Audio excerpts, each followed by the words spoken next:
So good morning guys. तो चलिए start करते हैं आज के यानी कि 22 अगस्त के इंपॉर्टेंट करंट अफेयर्स को।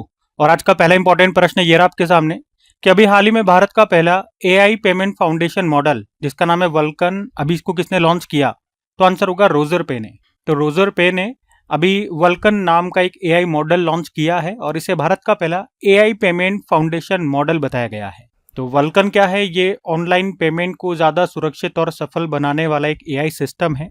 ये हर पेमेंट के दौरान करीब 3000 संकेतकों को देखता है, फ्रॉड या धोखाधड़ी को पहचानने में मदद करता है, पेमेंट के लिए बेहतर बैंक या गेटवे चुनने में मदद करता है, ग्राहक के लिए बेहतर पेमेंट विकल्प सुझाता है। इसे एनवीडिया और AWS की तकनीकी मदद से बनाया गया है।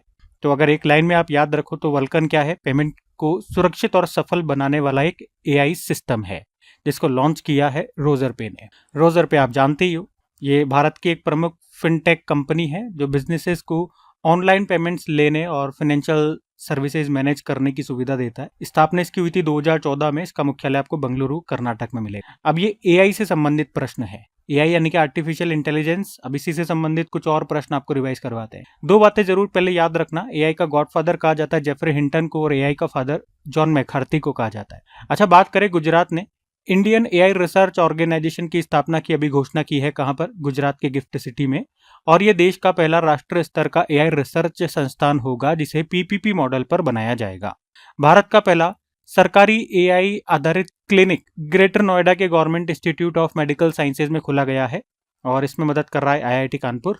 एआई समिट 2027 में होगा जेनेवा स्विट्जरलैंड में और 2028 में होगा यूएई में। अभी ओपन एआई ने किस भारतीय कंपनी के साथ एआई डेटा सेंटर बनाने के लिए समझौता किया? तो टाटा के साथ। एक ओपन एआई के फाउंडर का नाम जरूर ध्यान में रखना, सैम ऑल्टमैन है। कई बार एग्जाम में आ सकता है ये। भारत वन डॉट एआई, ये बंगलुरु का ही एक एआई स्टार्टअप समझो और इसी ने भारत की पहली ह्यूमैनिटी फर्स्ट एआई सिटी बनाने का ऐलान किया है। अच्छा, भारत विस्तार एआई टूल जिसको भी लॉन्च किया था हमारे कृषि मंत्री शिवराज सिंह चौहान ने, ये एक AI powered multilingual digital platform है। अभी आईआईटी बॉम्बे और अमेरिका की कोलंबिया यूनिवर्सिटी ने साथ में मिलकर सेंटर ऑफ एआई मैन्युफैक्चरिंग स्थापित करने के लिए समझौता किया।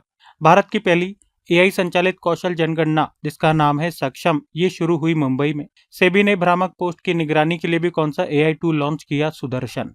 चीन ने अगले 5 सालों में स्पीस बेस्ड एआई डेटा सेंटर बनाने की भी घोषणा की है। ठीक है, तो ये एआई से कुछ प्रश्न हमने रिवाइज करे हैं, इनको ध्यान में रखना। अगला प्रश्न देखते हैं।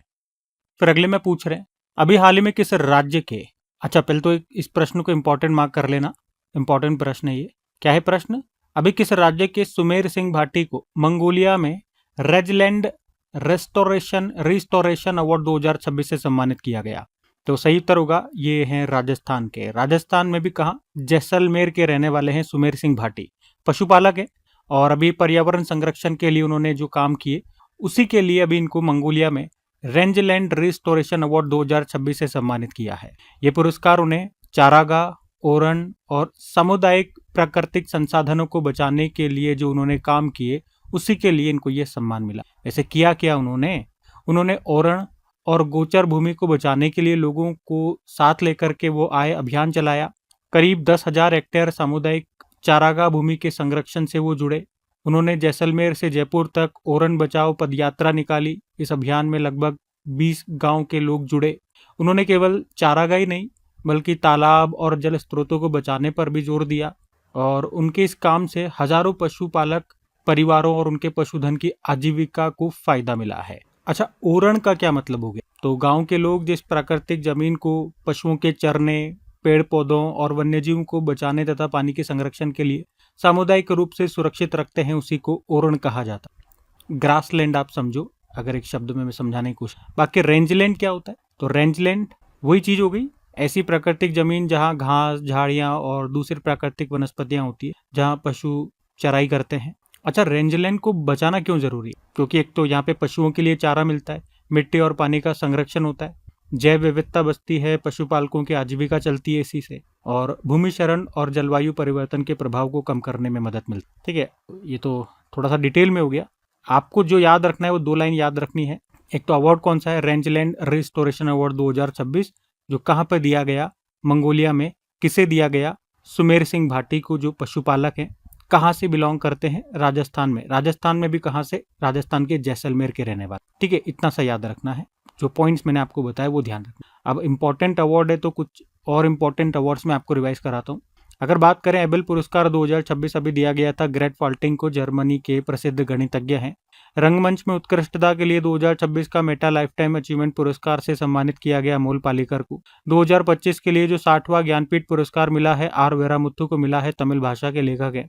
ग्लोबल टीचर प्राइज 2026 ये दिया गया रूबल नागी को। 2025 के लिए साहित्यिक अकादमी पुरस्कार की अगर बात करें तो हिंदी का दिया गया ममता कालिया को उनके संस्मरण, उनके मेमोयर जीते जी इलाहाबाद के लिए।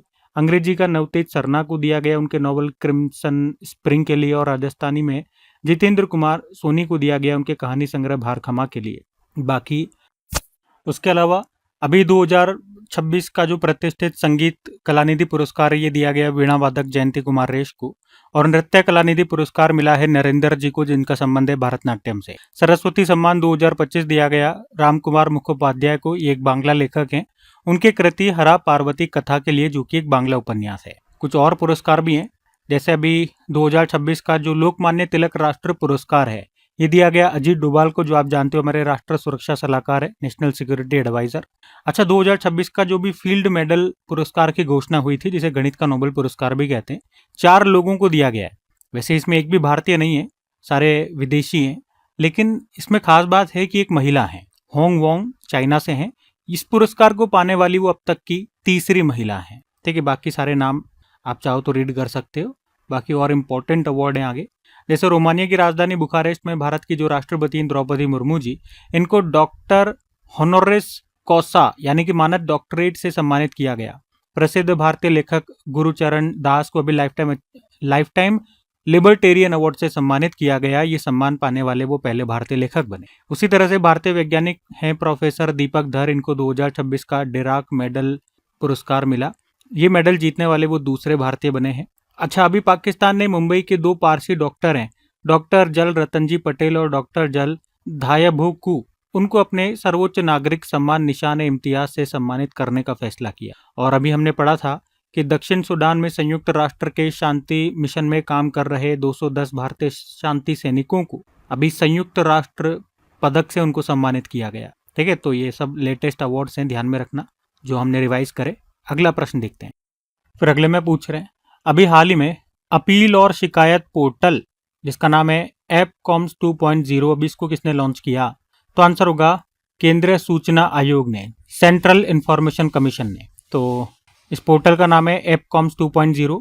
अभी केंद्रीय सूचना आयोग ने ही अपना ये एक ऑनलाइन पोर्टल लॉन्च किया है। इसका काम क्या होगा?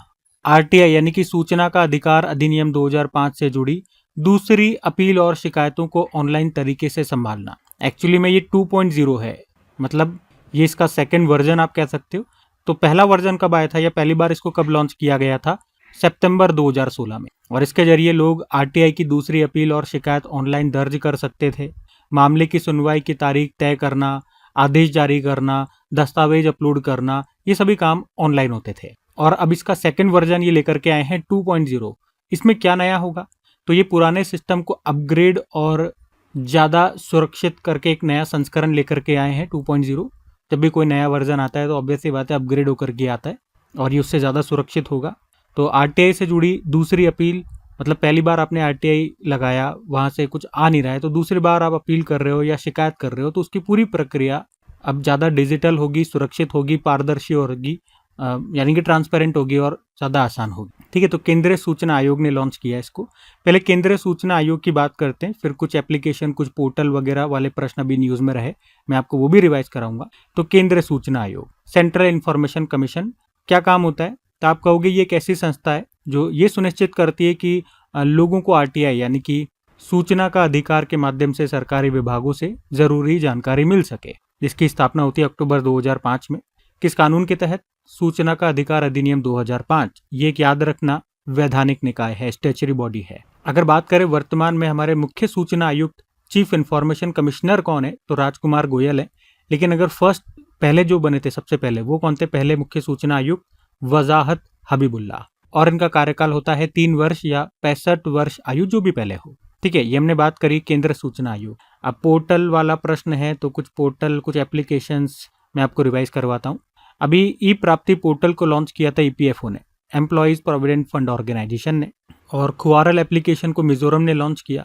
इस्माइल बैगरी सर्वे मोबाइल एप्लीकेशन को सामाजिक न्याय एवं अधिकारिता मंत्रालय ने, सुपर सेल साथी एप्लीकेशन को एलआईसी ने, प्रशस्त 2.0 मोबाइल एप्लीकेशन को एनसीईआरटी ने, सीपीओ पोर्टल सेंट्रल प्रभारी ऑफिसर्स पोर्टल को नीति आयोग ने, कर्तव्य कामर्स ऐप को कर्नाटक ने, श्रम मित्र एप्लीकेशन को हरियाणा ने, जीवन ऐप और शतायु डैशबोर्ड को सामाजिक न्याय एवं अधिकारिता मंत्रालय ने, क्यू फोर्स और कौटिल्य एप्लीकेशन को अभी भारतीय सेना ने लॉन्च किया था।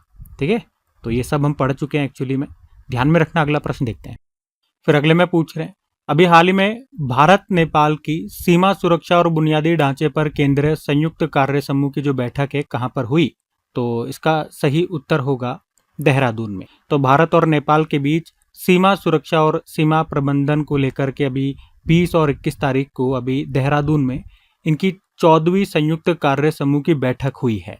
इस बैठक का मुख्य उद्देश्य था भारत नेपाल की खुली सीमा को सुरक्षित रखना और दोनों देशों के बीच सहयोग बढ़ाना। तो इस बैठक का नेतृत्व किसने किया? तो भारत की ओर से गृह मंत्रालय की संयुक्त सचिव हैं मौसुमी बसु वो, और उसी तरह से नेपाल की ओर से भी वहाँ के गृह मंत्रालय की संयुक्त सचिव आनंद काफले ने इस बैठक का नेतृत्व किया। तो इस बैठक में कई मुद्दों पर चर्चा हुई, जैसे कि घुसपैठ और सीमा पार अपराध रोकने पर सहमति जताई गई, मानव तस्करी और हथियारों की तस्करी रोकने के लिए जानकारी साझा करने के फैसले। तो ये सारी बातें हैं। हमारे एग्जाम पॉइंट ऑफ व्यू से तो ये जो मैंने आपको बात बताई वही ध्यान में रखना है कि भारत और नेपाल के बीच सीमा सुरक्षा और सीमा प्रबंधन को लेकर के अभी जो 14वीं संयुक्त कार्य समूह की बैठक हुई है, कहाँ पर हुई है? देहरादून में हुई। अब नेपाल की बात हो रही है तो ये रहा मैप में नेपाल कैपिटल काठमांडू होती है, और काठमांडू में सार्क का मुख्यालय है।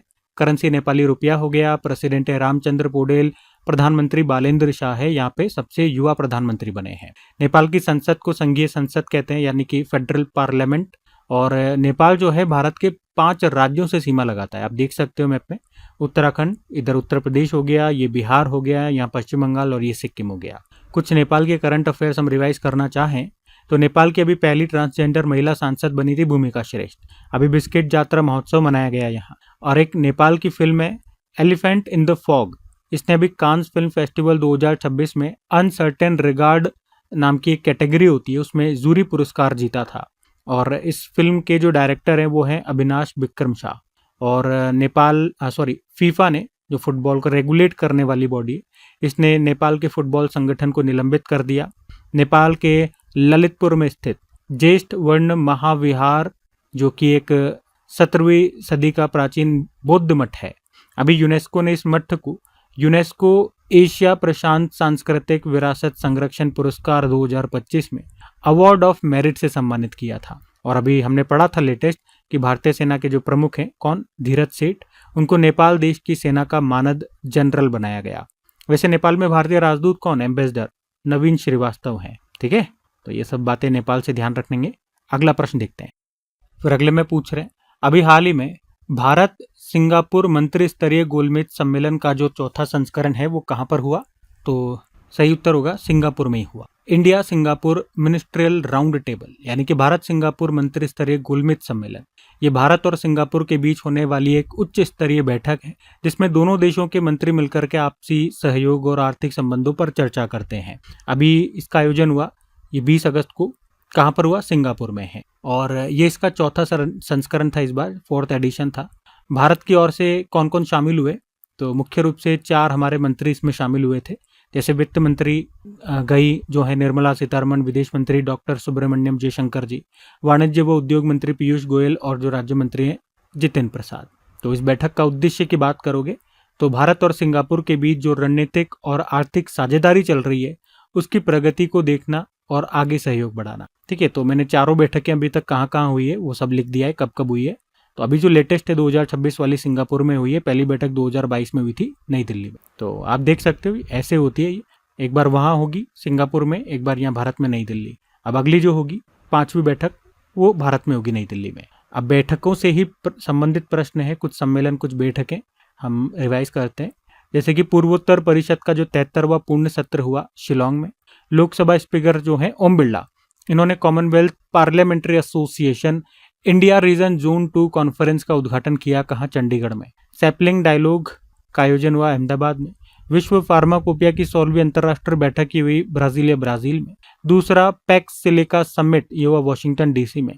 पहला राष्ट्रीय ग्रामीण विकास सम्मेलन हुआ नई दिल्ली में। और 29वां राष्ट्रीय ई गवर्नेंस सम्मेलन हुआ जयपुर में, जयपुर राजस्थान। 16वां भारत जापान वार्षिक शिखर सम्मेलन नई दिल्ली में।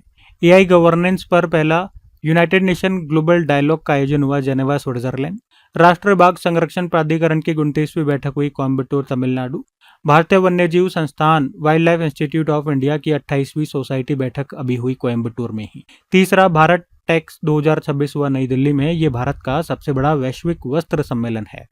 भारत पहली बार 30 जुलाई से लेके भारत में पहली बार 30 जुलाई से लेकर 1 अगस्त तक राजस्थान के जोधपुर में अंतर्राष्ट्रीय टाइप 1 मधुमेह शिखर सम्मेलन का आयोजन हुआ। संयुक्त राष्ट्र अंतर्राष्ट्रीय व्यापार कानून उद्योग की 60वीं वर्षगांठ की इंटरनेशनल कॉन्फ्रेंस नई दिल्ली में हुई। सूत्र 2026 का पहला राष्ट्रीय सम्मेलन हुआ नई दिल्ली में। संयुक्त राष्ट्र मरुस्थलीकरण रोकथाम कन्वेंशन का कोप 17 सम्मेलन उलन बटोर, मंगोलिया में हुआ। सेमिकॉन इंडिया 2026 का आयोजन अभी नई दिल्ली में हुआ, मतलब होगा अगले महीने होगा ये तो, ठीक है, नई दिल्ली में। ठीक है, अगला प्रश्न देखते हैं। फिर अगले में पूछ रहे हैं, अभी हाल ही में सरला पुरस्कार 2026 किसे प्रदान किया गया? तो सही उत्तर होगा आशुतोष परिदा को। तो उड़िया भाषा के प्रसिद्ध कवि और निबंधकार हैं ये आशुतोष परिदा, और इन्हीं को 2026 का अभी 47वां नंबर का ये जो सरला पुरस्कार है ये इनको दिया गया। और क्यों दिया गया? तो उनकी कविता संग्रह विश्वास दे पृथ्वी के लिए उनको ये पुरस्कार मिला है। पुरस्कार में 7 लाख रुपए नगद दिए गए, प्रशस्ति पत्र और तांबे की पट्टिका मिली है। तो सरला पुरस्कार है क्या? सरला पुरस्कार ये उड़िया भाषा के महत्वपूर्ण साहित्यिक योगदान के लिए दिया जाने वाला एक प्रतिष्ठित वार्षिक पुरस्कार है। Indian metals public charitable trust के द्वारा ये दिया जाता है। तो इनको ये पुरस्कार ये अभी दिया जाएगा, अभी घोषणा हुई है, चुन लिया गया है। अक्टूबर में भुवनेश्वर उड़ीसा में ही उनको ये पुरस्कार दिया जाएगा। तो कौन सा पुरस्कार है भैया? सरला पुरस्कार है। इस बार इसका 47 नंबर का ये दिया जा रहा है। किसे? आशुतोष परिदा को, उनके कविता संग्रह विश्वास दे पृथ्वी के लिए। ठीक है, तो इतना हमें ध्यान रखना है। बाकी पुरस्कार मैं आपको बहुत सारे पीछे रिवाइज करवा चुका हूँ। अगला देखते हैं फिर प्रश्न। फिर अगले में पूछ रहे हैं कि हाल ही में विश्व वरिष्ठ नागरिक दिवस कब मनाया गया? तो आंसर होगा 21 अगस्त को। तो विश्व वरिष्ठ नागरिक दिवस, इंग्लिश में बोलोगे वर्ल्ड सीनियर सिटीजन डे, हर साल 21 अगस्त को मनाते हैं। तो उद्देश्य है बुजुर्ग लोगों के योगदान और उनकी उपलब्धियों का सम्मान करना, उनकी समस्याओं के प्रति लोगों को जागरूक करना। पहली बार इसको 1988 में मनाया गया था, तब से मनाते आ रहे हैं। लेकिन आप देखोगे कि जो सीनियर सिटीजन है, वरिष्ठ नागरिक हैं, उनसे संबंधित 2-3 दिवस होते हैं पूरे साल में। तो एक साथ मैं आपको बता रहा हूँ, ध्यान से सुनना। एक तो ये हमने देख लिया विश्व वरिष्ठ नागरिक दिवस। एक होता है अंतर्राष्ट्रीय वृद्धजन दिवस, international day of older person, वो 1 अक्टूबर को होता है। विश्व बुजुर्ग दुर्व्यवहार दिवस, वर्ल्ड एल्डर अब्यूज डे, ये 15 जून को होता है। ठीक है, आप देखोगे तीनों बुजुर्गों से ही संबंधित हैं, तो इसीलिए मैंने एक साथ आपको करवा दिए ताकि आपके ध्यान में रहे। बाकी अगस्त के सारे दिवस एक बार फिर मैं आपको रिवाइज करा रहा हूँ, ध्यान से सुनना। 1 अगस्त को राष्ट्रीय पर्वतारोही दिवस, 1 अगस्त को वर्ल्ड वाइड वेब डे, 1 अगस्त को वर्ल्ड लंग कैंसर डे, 3 अगस्त को नेशनल ऑर्गन डोनेशन डे, और 4 अगस्त को अंतर्राष्ट्रीय क्लाउडेड लेपर्ड दिवस, 6 अगस्त को हिरोशिमा डे, 7 अगस्त को महाराष्ट्र जो है MS स्वामीनाथन जी की जयंती को सतत कृषि दिवस के रूप में मना रहा है। बाकी 7 अगस्त को पूरे देश में हम राष्ट्रीय हथकरघा दिवस और भाला फेंक दिवस मना रहे हैं। 8 अगस्त को भारत छोड़ो आंदोलन दिवस भी होता है, जिसे अगस्त क्रांति दिवस भी कहते हैं। 9 अगस्त को विश्व आदिवासी दिवस हो गया। 10 अगस्त को वर्ल्ड लायन डे और वर्ल्ड बायोफ्यूल डे। 12 अगस्त को इंटरनेशनल यूथ डे और वर्ल्ड एलिफेंट डे। 13 अगस्त को विश्व अंगदान दिवस। 14 अगस्त को विभाजन विभीषिका स्मृति दिवस हो गया। 19 अगस्त को विश्व मानवतावादी दिवस और वर्ल्ड फोटोग्राफी डे। और 20 अगस्त को ये सद्भावना दिवस मनाया, अक्षय ऊर्जा दिवस और वर्ल्ड मॉस्किटो डे के रूप में मनाया। और अब ये 21 अगस्त को विश्व वरिष्ठ नागरिक दिवस हो गया। ठीक है, तो अगस्त के ये सारे इंपॉर्टेंट डेज हो गए, ध्यान में रखना। अगला देखते हैं प्रश्न। फिर एक और प्रश्न है, ये अवार्ड वाला ही प्रश्न है। ठीक है, तो आज देखोगे अवार्ड के शायद 2-3 प्रश्न हो गए। क्या है? गुरु दुर्गा चरण रणबीर को, अच्छा ये नाम है गुरु दुर्गा चरण रणबीर, इनको ईला बंसीधर पांडा कला सम्मान 2026 से अभी सम्मानित किया गया।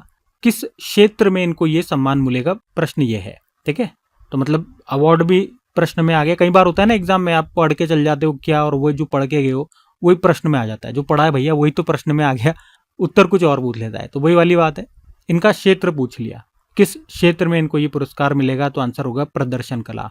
बात करते हैं पूरा इसके बारे में।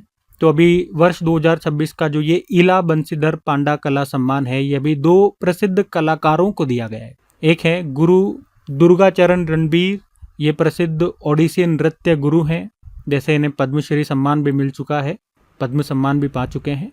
और इन्हें प्रदर्शन कला यानी कि परफॉर्मिंग आर्ट्स के लिए अभी इस पुरस्कार के लिए चुना गया है। अच्छा, दूसरे कौन है? दामोदर बेहरा, ये मूर्तिकार और कला शिक्षक हैं। इन्हें दृश्य कला विजुअल आर्ट्स के लिए ये पुरस्कार मिल रहा है। ठीक है, अगर प्रश्न में इनका नाम आता दामोदर बेहरा तो उत्तर हम चुनते विजुअल आर्ट्स यानी कि दृश्य। ठीक है, किस क्षेत्र में दिया जा रहा है ये भी जरूर ध्यान रखना। थोड़ा सा अगर घुमाता है प्रश्न एग्जामिनर तो ऐसे ही पूछता है। तो क्या याद करके जाना होता है आपको, क्या पढ़ के जाना होता है? कौन सा पुरस्कार है, किसे मिल रहा है, और अगर बताया गया किस क्षेत्र में मिल रहा है तो वो भी। अगर पुरस्कार का संस्करण वगैरह दिया होता है तो वो भी। यहाँ पे नहीं दिया तो ठीक है, इतनी बातें आप ध्यान में रखेंगे। पुरस्कार की बात कर लेते हैं। इला बंशीधर पांडा कला सम्मान अभी 2026 के लिए हम बात कर रहे हैं। देने वाली संस्था कौन है? Indian metals public charitable trust. किसके लिए दिया जाता है? कला और संस्कृति में जीवन भर उत्कृष्ट योगदान देने वाले कलाकारों को ये दिया जाता है। राशि जो मिलती है प्रत्येक विजेता को 2.5 लाख रुपए मिलते हैं। ठीक है, तो ये ध्यान में रखेंगे। अगला फिर हम प्रश्न देखेंगे।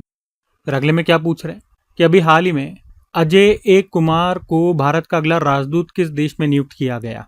तो आंसर होगा इराक। एक्चुअली में अभी विदेश मंत्रालय ने 2 भारतीय अधिकारियों को अलग अलग देशों में भारतीय राजदूत एम्बेसडर के रूप में नियुक्त किया।